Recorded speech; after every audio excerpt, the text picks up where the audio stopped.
One of the top insiders of the Chicago Bears just released something very interesting about the Bears coordinator search next on the Unbearable Sports podcast. We're going to take the North and never give it back. So that's a good pick. You get the corner. I got to go bold, right? I got to go bold for this. Yeah, she's got some nice long Welcome back to the Unbearable Sports podcast. I'm your host, Brad Barron. Make sure to like and subscribe if you are out there on YouTube, and also rate the show 5 stars everywhere that you get your podcast. Just search for Unbearable Sports. What is going on, everybody? Hope you're having a great Saturday, because more Bears news for you today. We learned more about the Chicago Bears coaching search, and none other than Brad Biggs, one of the biggest and best insiders from the Chicago Bears and Chicago area market. He released an absolute doozy of an article that we're going to be breaking down and talk about some of the key names that he talked about: Dennis Allen, Richard Hightower, and just add more details to the defensive coordinator position, offensive coordinator, special teams, and also offensive line. So without further ado, let's just get right into it, shall we? And let's talk a little bit about the big name. Let's get into the heavy hitters first rather than waiting a little bit. Let's get into Dennis Allen, because this was the headline. This was the big talking point that happened, because we've already kind of heard that Coach Dennis Allen is already tied to the Bears. And as soon as Ben Johnson was hired, immediately Dennis Allen, leading candidate from Adam Schefter and other reports like that. But from Brad Biggs, he reported, while no announcement has been made official, multiple sources believe former Saints and Raiders head coach Dennis Allen will be hired as defensive coordinator. Now, this is big news, because also too, Bears are going to be interviewing Durante Jones, the defensive defensive pass game coordinator from the Minnesota Vikings, for the defensive coordinator job. But Dennis Allen has been the front runner, and talked about this on the show. This is someone that I really hope the Bears end up getting. And I'm not here to tell you that he's one of the best defensive coordinators out there and it's going to be the number one defense. But I will tell you, he's pretty darn good at this whole defensive play calling and just having one of the best defenses. Because if you look all the way back at 2020, they allowed the 4th least amount of yards, 7th least in 2021, and in 2022, the 5th least amount of yards. So his defenses are good. They're a little bit more aggressive. And when you look at his coaching repertoire, first off, Wikipedia, I just noticed this on Wikipedia, they actually have him as the Chicago Bears defensive coordinator right now, 2025 to present. It is Wikipedia. But what I'm looking at is mainly his previous experience, head coach of the Saints for a couple of years, defensive coordinator there for 6, and then you also have him as a defensive assistant and a head coach with the Raiders for a couple of years, defensive coordinator for the Broncos. He's got a lot of experience, and this is what you need for a head coach that it's their first time in. I've talked about this before. Every coach needs that assistant. Even look at Kevin O'Connell. I was talking to my father-in-law, who's a Vikings fan today, and we were talking about this topic, and he's like, yeah, O'Connell needed Brian Flores to then make sure that they kick it up and get to that next level for their team. But also McVay and Wade Phillips and even Nagy and Fangio, that first year, you saw what it means to have someone like this. And especially when you have the head coaching experience, it makes things so much easier so he can focus on building a playbook. So far, it looks like it. Now, you might be wondering, well, why is it taking so long? Well, I think that's the biggest question. One other piece, too. I actually went into the Rooney Rule, on the official Rooney Rule, and I was reading through it, and this is straight from the Rooney Rule, that NFL teams are now required, this is a rule as of 2022, NFL teams are now required to interview at least 2 minority candidates for vacant head coach, GM, and coordinator positions. So that might be something why you didn't just immediately hear Dennis Allen being hired, and now you hear them interviewing someone like a Durante Jones and bringing in other people, because it might be Dennis Allen, kind of like the Mike Vrabel situation, where everyone knew that the Patriots were going to hire Vrabel. it could be a similar situation with Dennis Allen. Not saying it is, or not saying it 100% is, but just think about that as to why Dennis Allen maybe isn't hired. But let's go over to the next piece. Let's talk a little bit about Richard Hightower, because Richard Hightower, as we know, our current special teams coordinator, he has not been dismissed with his role with the team. But some key piece is that Brad Biggs reported on. Richard Hightower is believed to have a strong chance to remain as special teams coordinator. And it does seem that way since, yet again, he was not released. And also Rizzi, the special teams coordinator and interim head coach for the Saints, it sounds like he might be looking elsewhere. I think that's what they're probably looking for. Is it's going to be up to him and Hightower at that special teams spot. But it seems like it's going to be Richard Hightower's job. I know some of you not big fans of Richard Hightower, but this is just kind of where he's at from a special teams coordinator perspective, might be staying in-house.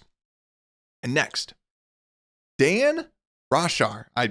Roushar, probably mispronounced that name. If he gets hired, I will learn the name. But Dan Roushar, if you're curious who he is, it was reported by Brad Biggs. He said a league source told the Tribune on Saturday that the Bears are interviewing actually, that's a different thing. The Bears are believed to be considering Dan Roushar, a Northern Illinois graduate, as a candidate to be the offensive line coach. And when you look at he's been around for quite some time. All the way back in 1986, he started his career at Butler as a offensive backfield coach. Right now, he's the Tulane offensive line coach from 2023 to now. Before that, New Orleans Saints, 2021, 2022, the run game coordinator and tight ends coach. Then he was their O-line coach from 2016 to 2020. So he's had a whole bunch of different experience. He was the tight ends coach at the Saints, running backs coach at the Saints. He's got a lot of Saints connections. That's where it makes sense with Dennis Allen. And then you also think about Dan Campbell having the Saints connections as well. It makes sense that he could potentially be the offensive line coach. Like we said, the Lions offensive line coach, not going to be coming here and coaching offensive line, probably not going anywhere, as we reported yesterday. But look for him. It makes sense. There's already the connections there. He could just be that offensive line coach, as long, yet again, it has to line up with the system. I think that the offensive line coach is going to be one of the most important. I was going to say the most, but I think quarterbacks coaches, offensive line might be that second most important hire for your position coaches. So keep an eye out for him. And now let's talk about a bunch of the different offensive coordinators that Brad Biggs reported on. And number one, that is getting a lot of us Bears fans excited and looking up, and also out on YouTube.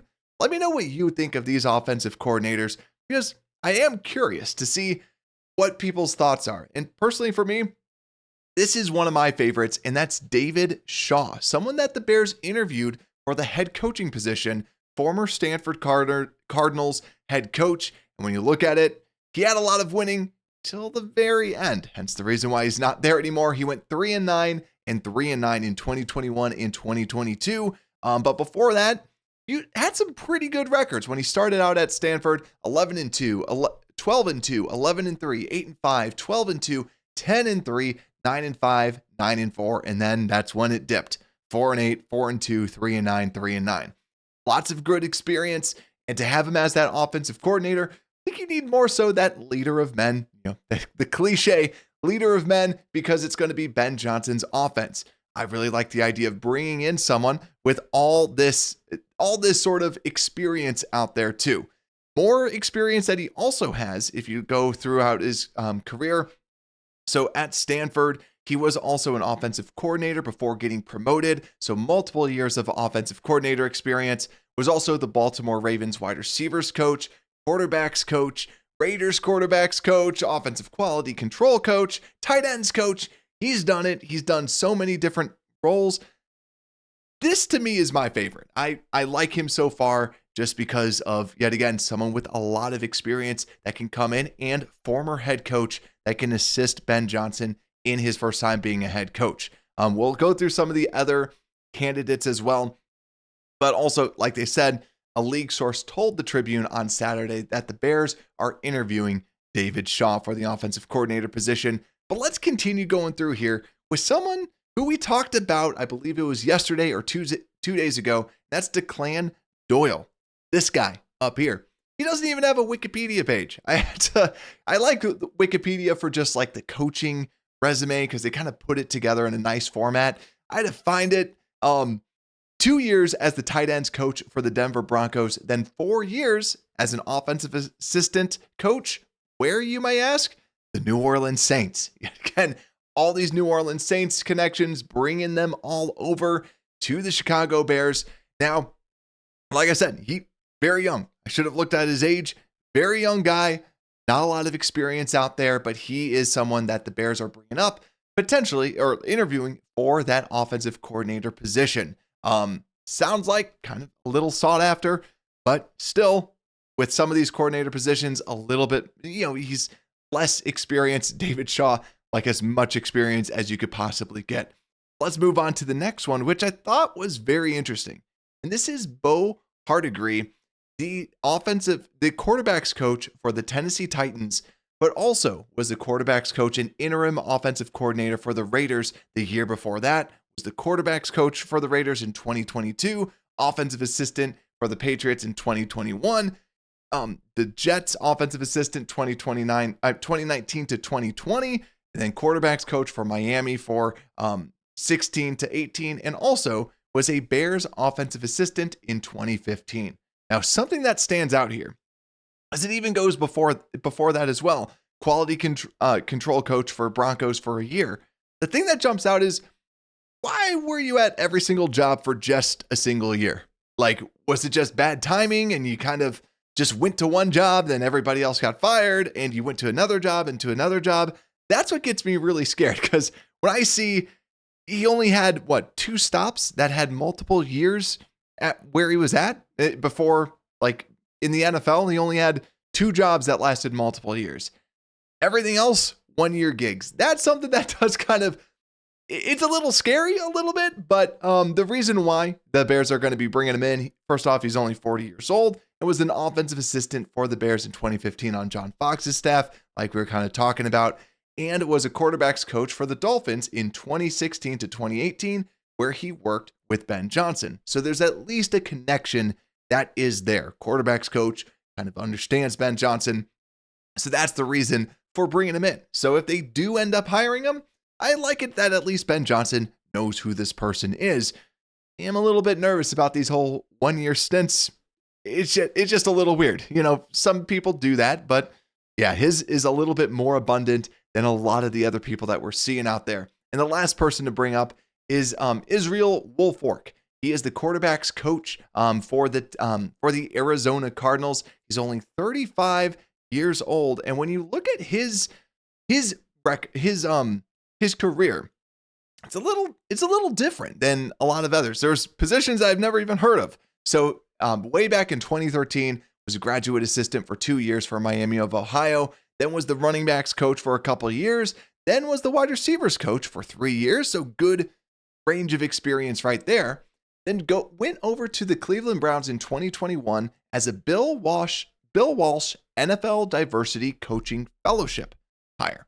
Then he went to the Cleveland Browns in 2022 as a Bill Willis Coaching Fellowship, and then goes over to the Arizona Cardinals as their quarterback's coach for the past 2 seasons. So, yet again, might as well interview some people to just kind of get more information about these people, just to kind of know, yet again, Declan Doyle and also Israel Woolfork, 2 very young people that have good potential. You never know what you might get, but then also to Bo Hardegree, 40 years old as well. So definitely some young people that they're bringing in to see, with the second youngest coach in the NFL, to see what they can kind of bring. So, like I said, let me know what you think down below in the comments. Who is your number 1 choice for the offensive coordinator? But the things that we're going to be looking out for right now, look to see if Dennis Allen is going to be hired after the interviews that they have, just to see, hey, was this kind of the plan all along, especially with the amount of New Orleans Saints people that we're interviewing. But yeah, to me, David Shaw is the person out of all the people that they've been interviewing right now that I'm most intrigued about. I want leadership. I want people that can assist Ben Johnson, not someone that is looking to Ben Johnson currently the way that Ben Johnson is set up. So that's my feeling overall, but let me know, like I said, down below in the comments. And if you're listening and watching out there, make sure to like and subscribe. And for those that listen on the podcast, make sure to rate 5 stars, share it out with your friends. And with that, Unbearable Sports Podcast, we are out.